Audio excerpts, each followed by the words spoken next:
Don't you want to know what's in the documents that Holder and Obama are hiding? Tell me what the justification would be to hide these documents. Let's start with that. Let's take the complete other side. What right do they have to hide documents? Either we live in an open society, in a free society, or we don't. So if we live in a free society, we have a right to see the documents that Obama is now hiding under executive privilege. It's that simple. Now you have to ask yourself the bigger question. What are they hiding? What are they hiding? And why are they hiding it? Well, let me explain it to you.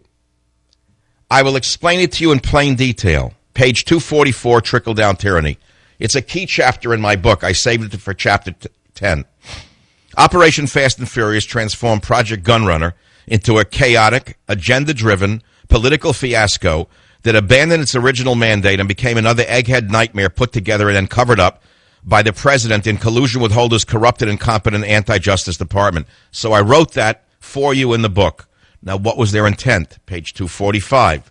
The administration's intent was to use Project Fast and Furious to confirm their bias against the Second Amendment, to demonstrate that gun ownership is dangerous, and that the gun shops in Arizona needed to be shut down. That would be the first step, as I think the administration's logic included, to their being able to argue for the closing of gun shops all around the country. Now, as you well know, Carol Baloney is a gun grabber. She's an anti-gun fanatic, and she made a disgrace of herself today in a way I could not even imagine.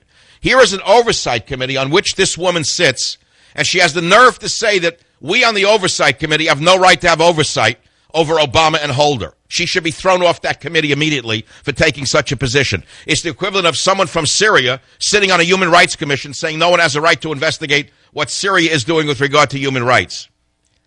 I found this to be one of the most blatantly subversive criminal operations ever engaged in by any administration in the history of this country.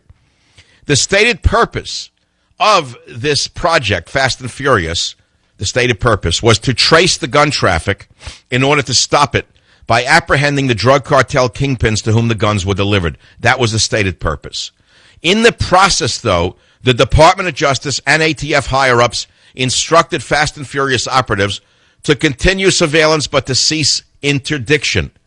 Page 244, Trickle-Down Tyranny. The real reason for ATF allowing high-powered weapons to be walked to drug cartel kingpins in Mexico is far more disturbing.